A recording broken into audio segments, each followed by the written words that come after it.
Bom dia a todos, que a graça e a paz do Senhor Jesus esteja com todos, amém? Amém.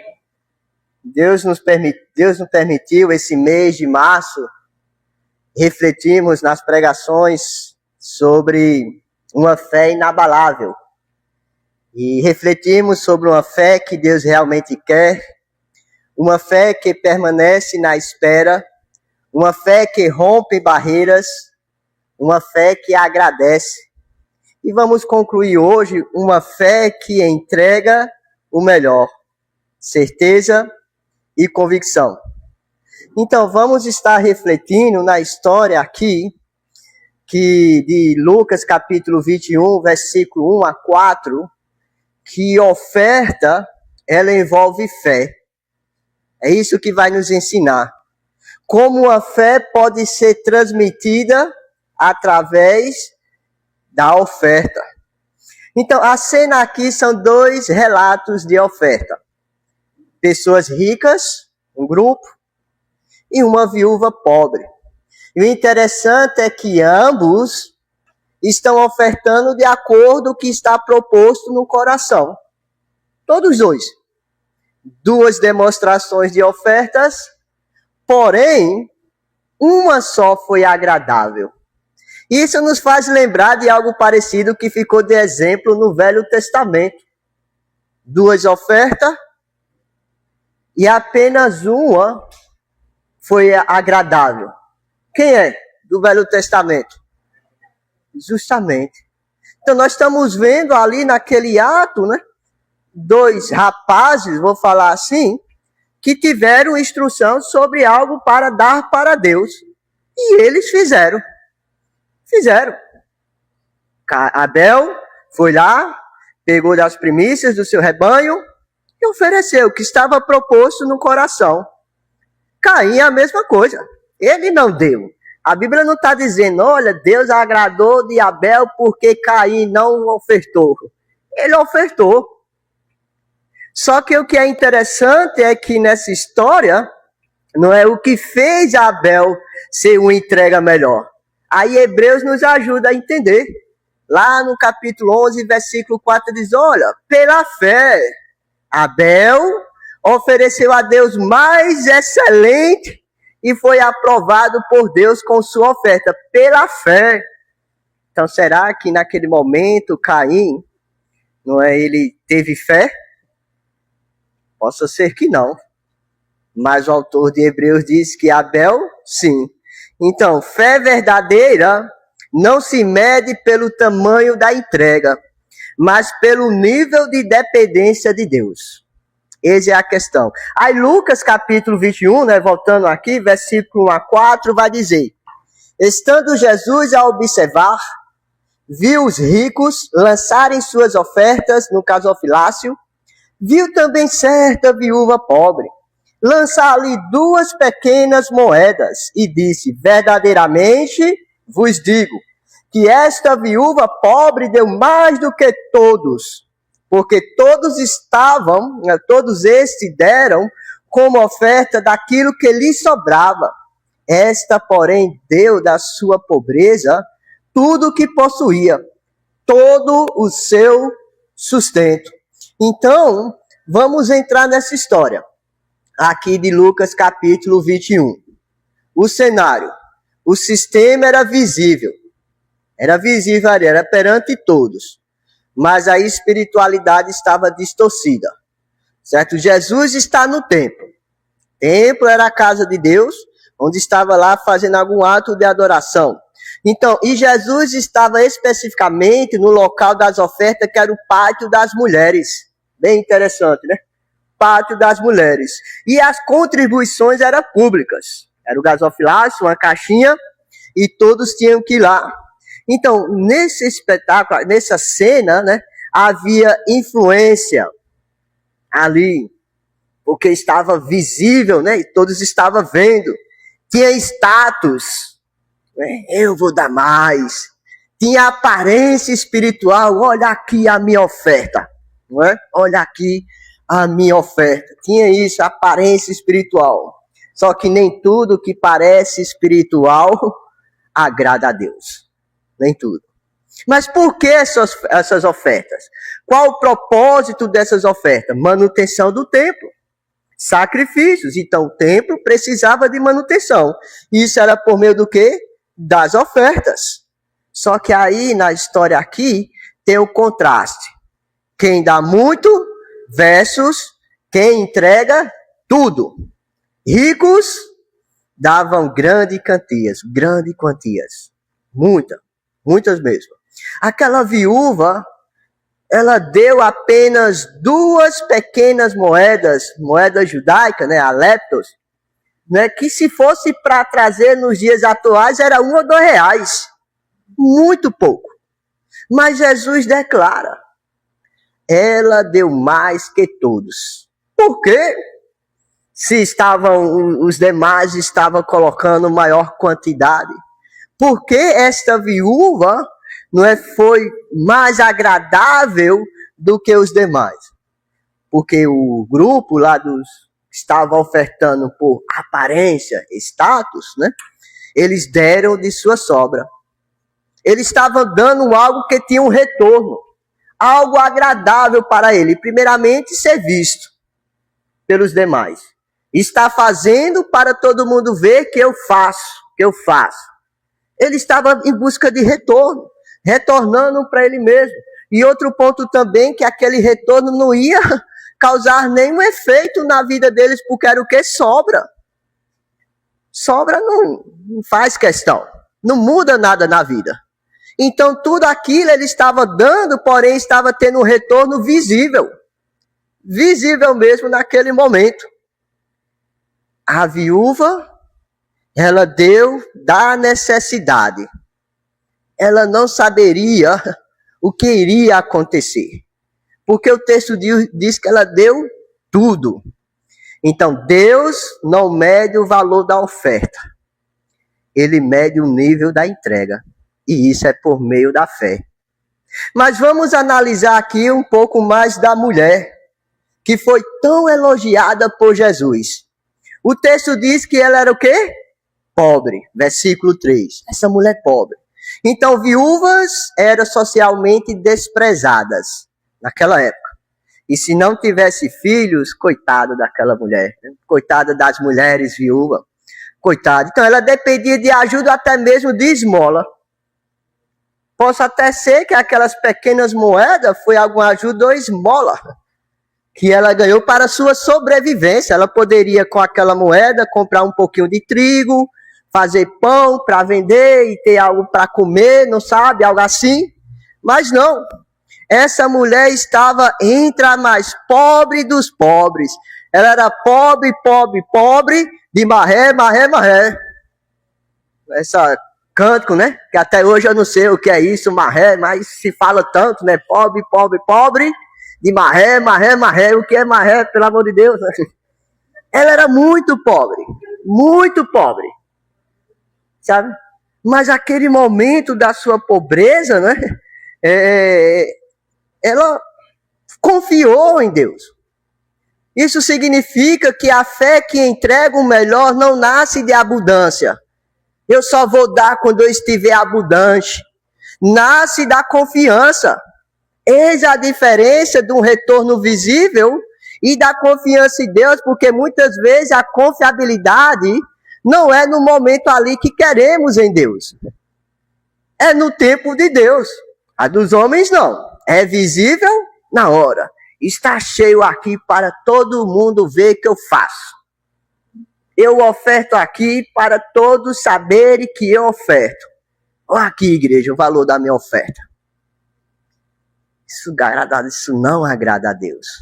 Mas só que nessa história tem esses 2 personagens, né? O grupo dos ricos, que o seu retorno era visível, apesar de dar muito, e a viúva, que deu tudo, né?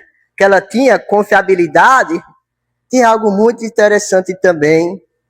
O terceiro personalidade ali muito importante. Era mais do que a viúva, o terceiro personagem ali. Jesus. O olhar de Jesus naquela cena, conforme aqui a história. Porque Deus vê o que ninguém vê.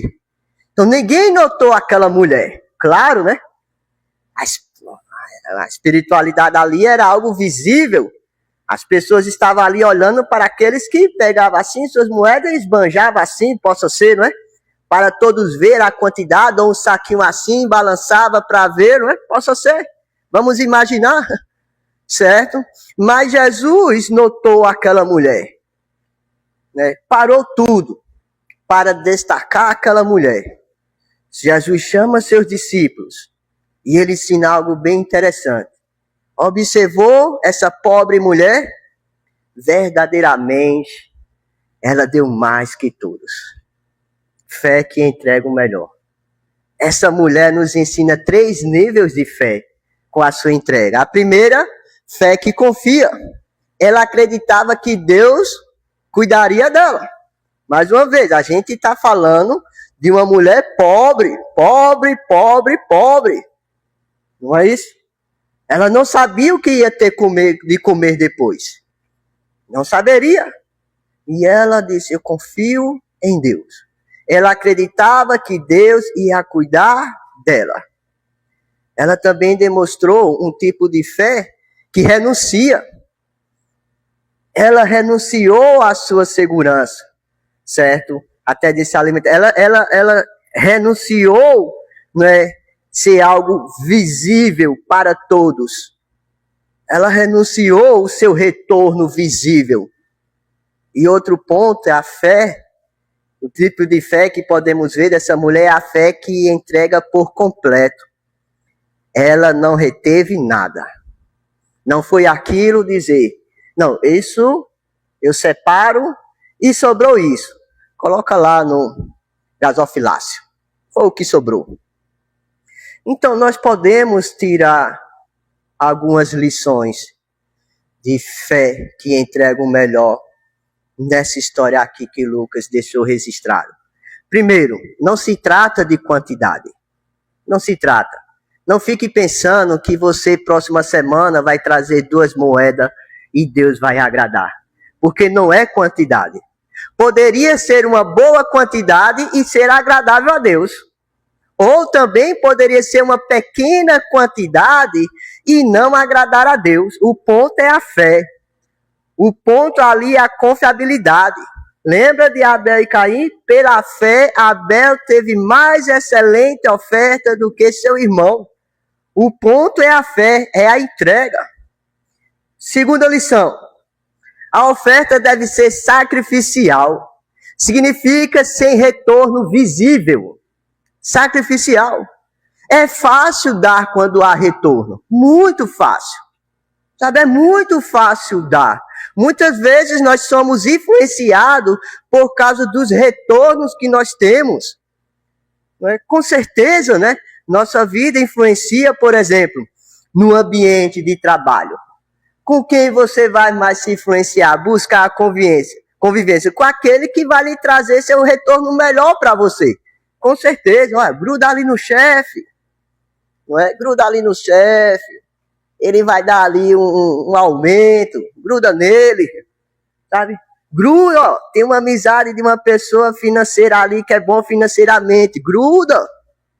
Gruda nessa pessoa, né? Então, isso é algo que está influenciando nossa vida.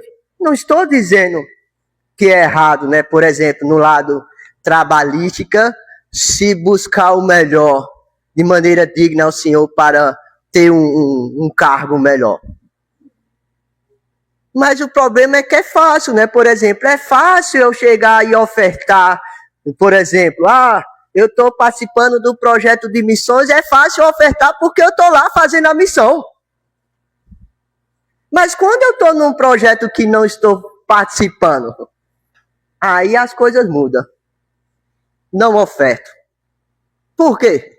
Só porque eu não estou... Isso é retorno. É retorno. Vai ter algo beneficente. Vamos lá. É fácil ir lá e comprar o almoço. Eu vou comer a comida depois. Mas quando é algo que precisa dar que não vai ter um retorno de um almoço? Eis a questão. Então, quando nós aqui estamos ofertando, as nossas ofertas é distribuída. Então, muitas vezes, eu oferto, mais uma vez, né? Eu estou envolvido com pregação, eu vou sempre estar influenciando para pregação. Eu não tenho filhos, então para que ministério infantil? Aí esse é o sacrifício. Eu oferto nesse aqui, porque eu não estou vendo, não vou ter um retorno, mas sei que está sendo para um bom propósito. Então, muitas vezes, se não tivermos cuidado, as nossas influências de dar pode até causar influência da gente estar dando aqui na nossa oferta, porque muitas vezes não tem um retorno visível. Aí minha influência é só ofertar para projetos fora. Não estou dizendo que isso é errado. Eu oferto para o Prosteme e outro. Mas a questão é o sacrifício, é o que está ensinando aqui. Certo? Muitas vezes somos influenciados a dar algo porque está tendo um retorno. E a terceira aplicação aqui importante é que Jesus está presente nas ofertas. Jesus está presente. Aí podemos agora tirar a aplicação para nossas vidas dessa história aqui da viúva. Jesus ainda observa as ofertas. Jesus está nos observando assim como observou a viúva. Ele sabe nossas ofertas são ou não são como deveriam ser. Por exemplo, ele viu aquela oferta hipócrita de Ananias e Safira lá em Atos 5.